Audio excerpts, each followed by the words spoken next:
अब इसके मायने क्या है, मैं पहले तमिलनाडु पर बात करता हूँ, फिर बाकी और जगहों पर और जगहों पर भी इस विषय को लेके आएंगे कि क्यों सनातन धर्म पर लगातार अटैक हो रहे हैं। तमिलनाडु की बात करना इसलिए महत्वपूर्ण है कि जिस तरह से अन्नामलाई सक्रिय हुए हैं और वो हिंदुत्व की बात तमिलनाडु में कर रहे हैं, यहाँ तक कि वो अगर उनका अपना जो व्यक्तिगत दृष्टिकोण है, उस दृष्टिकोण से वो ऑल इंडिया अन्ना द्रविड़ मुन्नेत्र कड़गम को भी साथ लेकर के भी चुनावी राजनीति में आगे जाने के लिए तैयार है। और जिस तरह की भीड़ उनकी रैलियों में इकट्ठा हो रही है, वो निश्चित तौर पर जो द्रविड़ सेंट्रिक पार्टी या जो एंटी सनातन दल हैं उनके लिए एक चिंता का विषय बना हुआ है, इसलिए इस तरह की बात कही जा रही है। अभी उन्होंने अपनी यात्रा शुरू की 2 हफ्ते पहले, पूरे तमिलनाडु में घूम घूम कर यात्रा करेंगे और अमित शाह जी ने उस यात्रा की शुरुआत की, उस यात्रा को हरी झंडी दिखाई। तो एक तो ये बात बहुत महत्वपूर्ण बात है।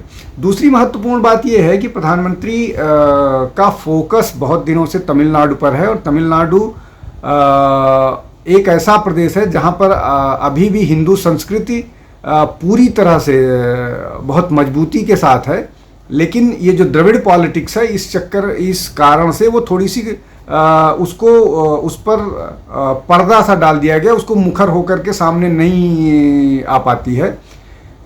उस प्रयास में तमिल समागम बनारस में किया गया और बहुत सारे यूथ और बहुत सारे लोग तमिलनाडु से बनारस आए और एक लिंक काशी और रामेश्वरम का एक लिंक बनाने और समझने की कोशिश की गई, बताने की कोशिश की गई। उसका प्रभाव दिख रहा है। तमिल समागम केवल बनारस नहीं हो रहा है, अब उसके और भी बहुत सारे केंद्र हैं जहाँ पर तमिल समागम आयोजित किया जा रहा है और उसका प्रभाव भी दिख रहा है।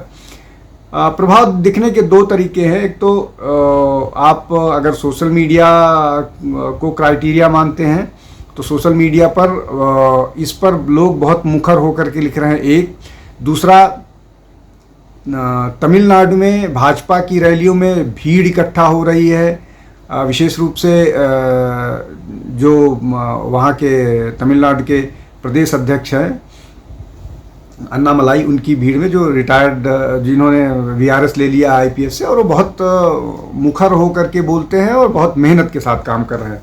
हमारे चैनल आई ऑफ ट्रुथ को सब्सक्राइब कीजिए यूट्यूब पर, इसे फॉलो कीजिए फेसबुक पर, इंस्टाग्राम पर, ट्विटर पर और कू पर।